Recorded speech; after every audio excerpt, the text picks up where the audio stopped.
Since its opening in November 1869, the Suez Canal has been of vital importance for major and regional actors in both trade and military fields. In March 2021, a large cargo ship, the Ever Given, ran aground in the canal and closed the waterway for 6 days, demonstrating once again the vulnerability of this bottleneck of global trade. Around 10% of global maritime transportation passes through the Suez Canal, so its blockage caused serious problems. Oil prices have risen and concerns about delivery times for goods have increased.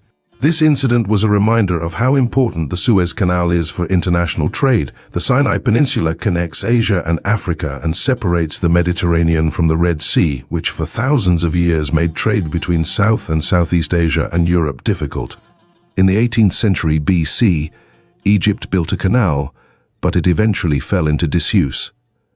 At the end of the 18th century, when Napoleon Bonaparte conquered Egypt, the idea of a canal was shelved because the difference in level between the Mediterranean and the Red Sea was incorrectly calculated. It was only in the mid-19th century, when sea levels were correctly calculated, that the idea of building a canal was revived. In the 1850s, French diplomat Ferdinand de Lesseps received permission from the Ottoman governor of Egypt to build the canal, which was completed and opened in 1869. However, due to economic difficulties, 44% of the canal's shares were bought by the Ottoman governor of Egypt, and later the United Kingdom bought this share and took control of Egypt. In 1956, Gamal Abdel Nasser's nationalization of the Suez Canal led to the Suez Crisis and the Sinai War of October-November 1956. After the war, the canal came under Egyptian control. Israel regained access to the canal in June 1967, but it remained closed for 8 years. After the 1973 war, a peace process began and the canal was reopened in 1975. The canal was adapted for modern shipping, and Israel's right of passage through the Suez Canal was secured in the 1979 Israeli-Egyptian Peace Treaty. The Suez Canal is located at the crossroads of Asia, Europe, and Africa, connecting the Mediterranean Sea with the Red Sea and the Indian Ocean. One of the 19th century's most important engineering projects, the canal was initiated by the French, then mostly controlled by the British, but eventually became fully owned by Egypt. It is one of the most important transit points for international trade, especially oil transportation from the Arabian Peninsula and the Persian Gulf to Europe and America. The canal made trade between South and East Asia and Europe more efficient and cheaper, and also played a strategic role for navies. The canal led to Britain's conquest of Egypt in the 1880s and remained a means of maintaining its influence in the Middle East, even after the loss of India. After the Suez Crisis, Britain and France's role in the region declined, while the Suez Canal's location in the Middle East increased its commercial and military importance. It also made it vulnerable to regional tensions. The security of the canal was a concern not only for Egypt, but also for the United States, a major naval power.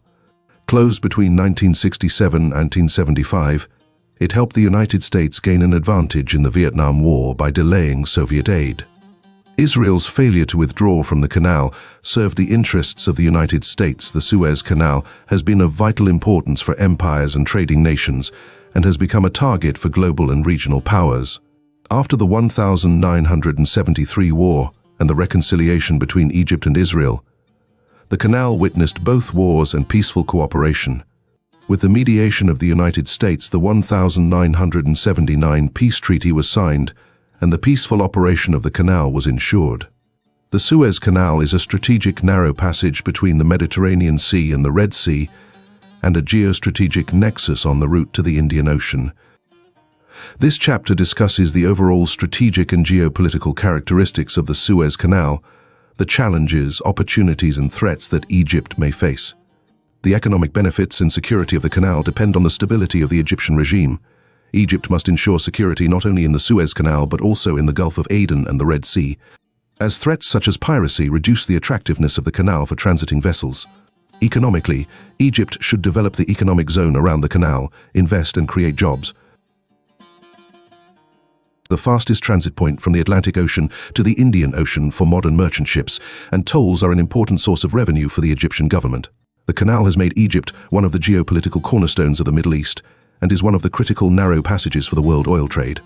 In addition, the Suez Canal serves as a strategic gateway for navies to deploy their forces in the Arabian Sea and the Persian Gulf. Since the Israeli-Egyptian peace agreement in 1979, the Israeli Navy has also used the Suez Canal to secure maritime lines of communication in the Red Sea. The opportunities offered by the Suez Canal include the possibility of widening and deepening the canal to increase its capacity to accommodate increased maritime traffic and modern large ships. China's Belt and Road Initiative (BRI), increasing trade between China and Europe, regional instability in the Middle East hindering the development of alternative land routes, and the potential for the region to become a major trade hub thanks to Chinese government investment in the Suez Canal region. Alongside these opportunities, some emerging threats must also be considered. As the canal grows in importance, it becomes more vulnerable to security threats such as terrorist attacks.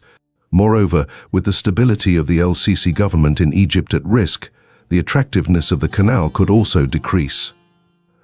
Another threat is the possibility of the opening of the Northeast Passage in the Arctic, which could provide a shorter route between Western Europe and the Far East. As the shortest sea route between Europe and Southeast and East Asia, the Suez Canal has been an important source of foreign exchange for the Egyptian economy, especially as investment and tourism declined after the 2011 uprisings. Recognizing the need to improve the canal's efficiency and increase foreign exchange earnings, Egypt decided to build a new canal parallel to the existing one. This new project will facilitate maritime traffic in both directions, reducing waiting time and increasing the capacity of the waterway in preparation for the expected growth in world trade. These projects, carried out in parallel with the Suez Canal Zone Development Project, will increase the importance of the canal and make it the preferred route for ship owners, leaving alternative routes behind. These projects will increase Egypt's foreign exchange earnings, create new job opportunities, and build new urban communities. Since its opening in 1869, the Suez Canal has been the lifeblood of global trade and military power projection. For almost a century, it played a critical role for the Royal Navy as one of the British Empire's most vital links. Even today, the Suez Canal enables many navies to reach their theatre of operations and increases the projection of naval power. The canal enables navies to react more quickly in times of crisis and to remain deployed in the region for longer. For decades, the US Navy has had the luxury of seamless transit through the Suez Canal. Transits through the canal expedite operations from the Mediterranean to the Middle East, save fuel for ships, and offer morale-boosting European port visits for crews. However, the Suez Canal's past history of violence and the possibility that a future Egyptian government could block US Navy transit is a reflection of the instability in the region. In particular, the period of Muslim Brotherhood rule from 2012 to 2013 increased this risk, as it resulted in a policy less aligned with the United States. There are two ways to manage this risk. The first is to increase internal security around the canal by cooperating with national and local authorities in Egypt. The second is to develop operational plans in case the canal is closed and to shape the fleet structure with this risk in mind. These approaches could allow the US Navy to provide effective power projection in all circumstances. The Russian Navy also views the Suez Canal as a strategic gateway for the deployment of its fleet, but its role in Russia's defeat in the Russo-Japanese War of 1904 to 1905 is a dark memory in history. At the time, the canal was a neutral zone under British protection, and the British prevented the Russian Baltic fleet from using the canal to go to war. This was one of the reasons for Russia's defeat in that war. In the 21st century, the situation has changed dramatically, and the Russian Navy's areas of operations have expanded. The complex geopolitics of the Indian Ocean has recently attracted considerable attention. The sea lines of communication slocks that cross the Indian Ocean and connect Asia to the Persian Gulf and Europe have become critical components of world trade and vital to the energy security of many countries in Europe and Asia. However, these sea lanes have been subject to international threats ranging from terrorism to piracy, and their security has become a concern. In response to these threats, An increasing number of European states have deployed their navies to conduct anti-piracy operations in the northwestern Indian Ocean. The French Navy has increased its operations in the northeastern Indian Ocean, in fact becoming the second navy to maintain a permanent presence in this region. France's strategy document emphasizes the importance of the Suez Canal for France's trade as it connects the Mediterranean to East Asia and identifies it as the main route for containerized cargo transport. It also concludes that the expansion of the Suez Canal will have little impact and the use of Arctic routes for intercontinental trade remains a remote possibility.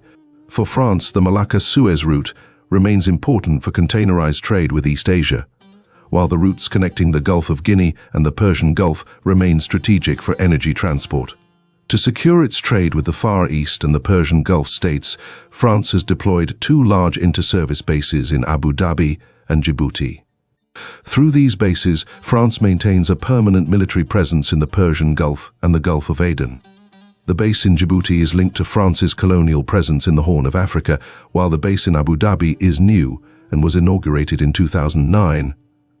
These 2 bases reflect France's desire to maintain operational capabilities in critical areas such as the Strait of Hormuz and the Bab el-Mandeb Strait. These strategic straits are vital for energy imports and global trade. It is therefore critical for the French Navy to ensure safe and smooth passage through the Suez Canal. China's main interests are national security and economic stability, which drive the missions of the People's Liberation Army Navy plan. China's maritime security concern is mainly focused on homeland defense. In addition, a strategic maritime objective of the plan is to protect China's global economic interests. The plan's anti-piracy missions to the Gulf of Aden in December 2008 fall under this latter mission. Ultimately, China aims to connect the dynamic economies of East Asia and Western Europe, the 2 ends of the Silk Road. The expansion of the Suez Canal in 2015 doubled the traffic between the Red Sea and the Mediterranean, allowing the passage of larger ships and shortening the transit time between Asia and Europe, increasing the competitiveness and visibility of Mediterranean ports. Along these lines, China is moving westward, increasing its offerings to its European partners under the Belt and Road Initiative, BRI.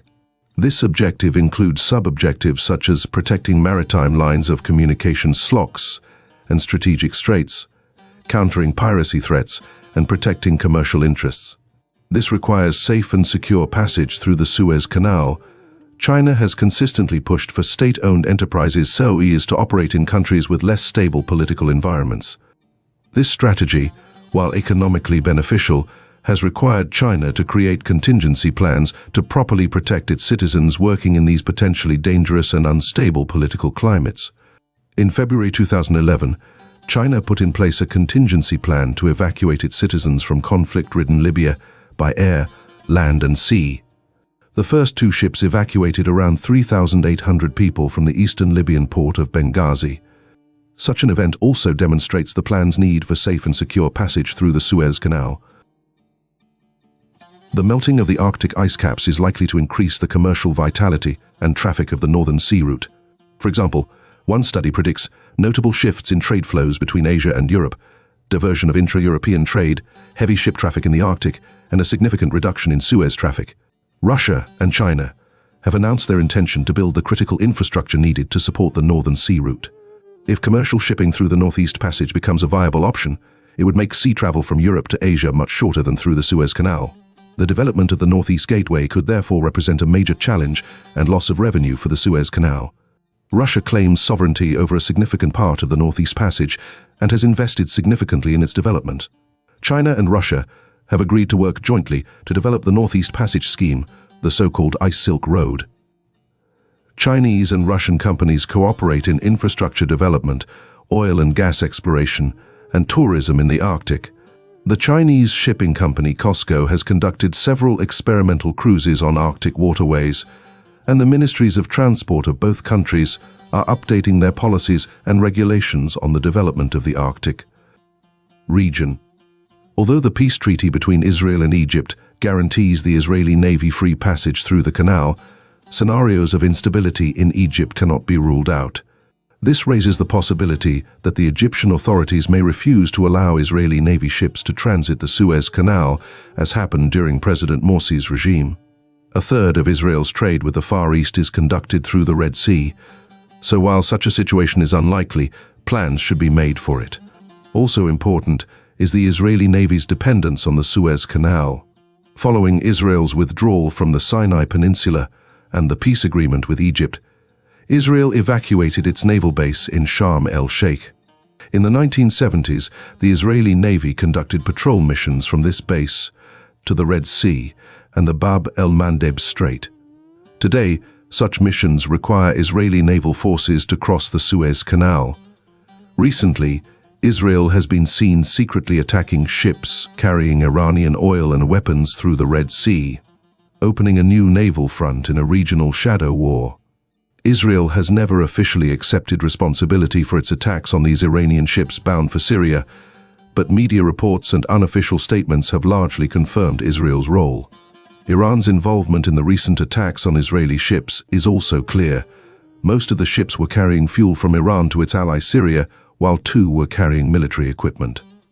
The free passage of the Israeli Navy through the Suez Canal is vital for the conduct of such operations and for maintaining freedom of navigation in the Red Sea and the Gulf of Aden.